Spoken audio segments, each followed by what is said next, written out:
Assalamu alaikum everyone. This is Sumaya Rawali, student at Rehan AI Teaching Institute Batch 21.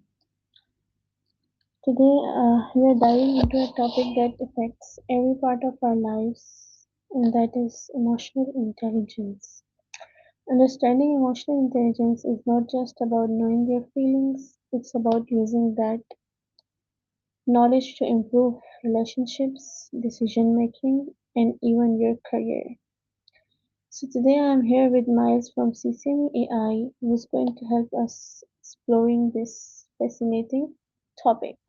We'll cover what emotional intelligence really is and why it is important and practical ways to improve it. So let's jump right in. Let's connect with Miles. Hello, Miles.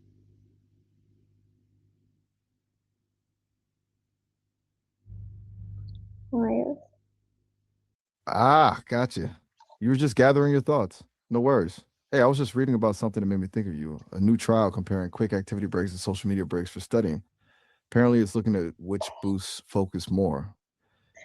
Thought that might be up your alley considering we were talking about managing distractions. Miles, I have some questions about emotional intelligence. Can I start? Emotional intelligence, huh? Cool. It's kind of a sprawling topic, isn't it? What specifically are you curious about? I have few questions to ask you. First one is, can you explain in simple words what emotional intelligence is? Okay, simple words. It's basically being smart about feelings, your own and other people's. It's not about being overly sensitive or anything, more about their recognizing what's going on inside and understanding how that impacts your behavior and how to navigate interactions with others because of it. It's like knowing why you're getting annoyed and not just snapping at someone. Does that land? Yes, I think it's a superpower for building better relationships and handling challenges effectively. Totally. A superpower is a good way to put it. It's not just about relationships, though, is it? Right. Uh, So, I mean, it's useful for like figuring out why you're procrastinating or why a certain work task is stressing you out. It's a self awareness thing, too, you know? yes, right. So second question is why emotional intelligence is important in our daily lives. Okay, so why does it matter day to day? Hmm. Well, think about it. Most things aren't purely logical, right? Even work stuff. Decisions get messy because feelings are involved. Being able to read a room, understand someone's motivations, manage your own reactions, that just makes everything smoother. Less drama, better outcomes. Right. Plus, I think it helps you figure out what you actually want, not just what you think you should want. Does that make sense? Yes. Another question about components of emotional intelligence. So, what are the main components? All right, components. There's usually four main ones uh, people talk about: self awareness, Mhm. knowing your own emotions, self management, being able to control impulsive feelings and behaviors, social awareness, picking up on emotions in other people, and then relationship management, using that understanding to manage interactions successfully. It's kind of layered, you know? Right. You use the first one to really do the other as well. Uh, What, what Yeah. about It's not like a checklist. what about motivation? Whoa, okay. Tuition, that's a jump. Haha. I was actually about to say it's not a rigid framework. They all kind of bleed into each other. But tuition, is that related to like juggling school and everything else we talked about before? Are you thinking about how stress impacts your ability to focus on studies? No, I'm thinking about it. Is motivation can be the component of emotional intelligence? Oh, okay. My bad. Totally went off on a tangent there. Right. Motivation. Right. Good question. So, can you give an example of All right. self-awareness in action? Sure. Let's say you're stuck on a really hard assignment and you start to get frustrated, self awareness would be noticing, okay, I'm feeling really overwhelmed right now. I'm starting to get anxious and my heart is racing. Instead of just spiraling into a full blown panic, you recognize what's happening internally. Then you can maybe take a break or break down the assignment into smaller steps. It's about acknowledging the feeling, not letting it control you. Is there any difference between self-regulation and self-awareness?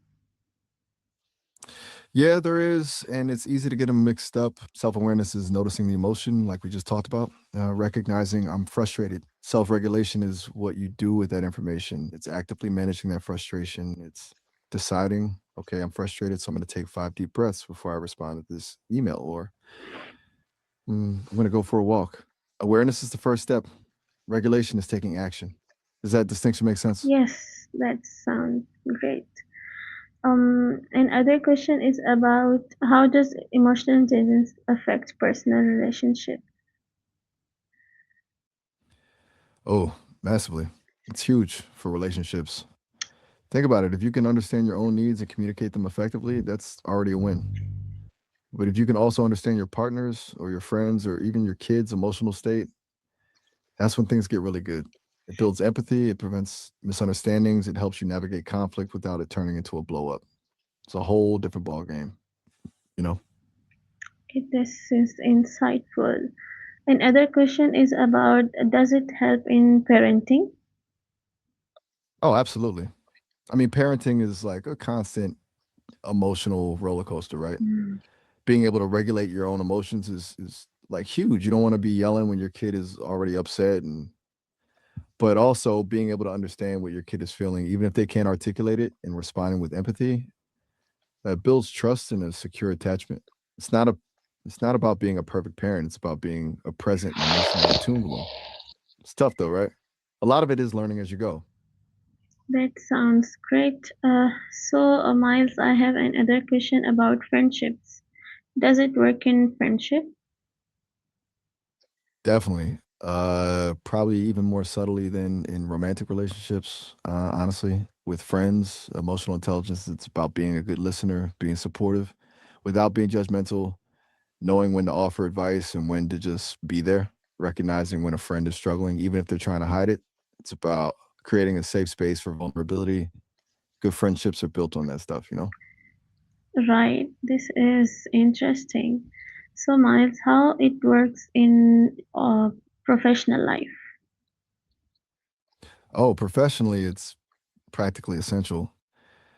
Think about leading a team. You need to understand what motivates each person, how they respond to stress, what their strengths and weaknesses are. It's about navigating office politics, giving constructive feedback, resolving conflicts, all that stuff. Even just collaborating with colleagues effectively requires being able to read the room and understand their perspectives. It's a huge factor in career success, honestly. Miles, can EL influence leadership? EL? Emotional Oh, emotional intelligence, yeah. intelligence? You just shortened it. Gotcha. Emotional intelligence. And Influence I didn't quite leadership? catch the 37. Ah, inside Mm-hmm. leadership. Okay, that's a good way to put it. Absolutely. It's not just about having a title or authority. I mean, you told the true leadership, the kind that actually inspires people, comes from emotional intelligence. Being able to connect with people on a human level, understand their needs, and motivate them towards a common goal. It's about building trust and rapport, not just giving orders. Fact, I was just reading some research suggesting EQ is a better predictor of leadership success than IQ. Yes, I have next question about this. Uh, Emotional intelligence and IQ. What's the more important in workplace? That's a good one. It's definitely become a hot Mm. topic. Traditionally, IQ was seen as the gold standard. Smarts, problem solving skills, you know. But increasingly, research shows that emotional intelligence is actually more important in the workplace, especially for leadership roles. You know, IQ gets you in the door, but EQ keeps you moving forward. About navigating people, handling conflict, and building relationships, things IQ just can't measure. It's not that IQ isn't important, it's that EQ often trumps it. What about emotional intelligence and mental health? Does emotional intelligence impact mental health? That's a really important question. And yeah, absolutely. Mhm. There's a strong connection. Higher emotional intelligence is linked to better mental well being. Being able to understand and manage your own emotions can help you cope with stress, build resilience, and avoid getting stuck in negative thought patterns. It also helps you build stronger relationships, which are crucial for mental health.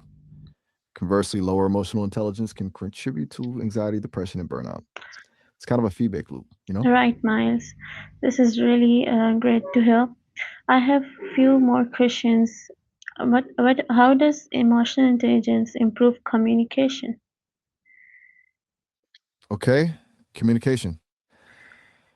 So, emotionally intelligent people are better communicators because they're not just thinking about what they want to say, but also how the other person will receive it. They're attuned to nonverbal cues like body language and tone of voice. They're able to express themselves clearly and respectfully, even when delivering difficult news. They actively listen, ask clarifying questions, and show empathy.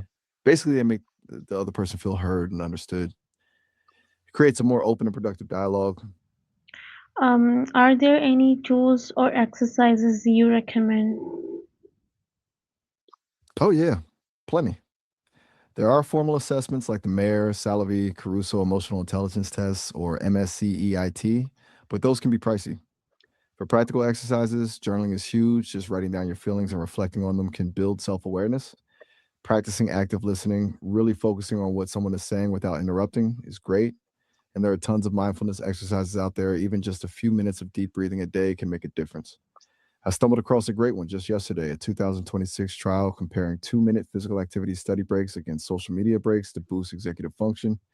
It's right up your alley, it sounds like, considering what you said about needing quick resets. Right, Miles. Thank you so much for these amazing insights into emotional intelligence.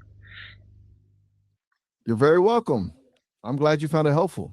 Yeah, it's a really fascinating topic, and you clearly have a good grasp on it already. It was a good conversation. Yes. Is there anything else I can help you with tonight? No, thank you so much. Oh, all right. So today we have learned that emotional intelligence is not just about emotions, it's a skill that shapes our relationships, mental health, and even professional success. So remember, improving emotional intelligence is a journey.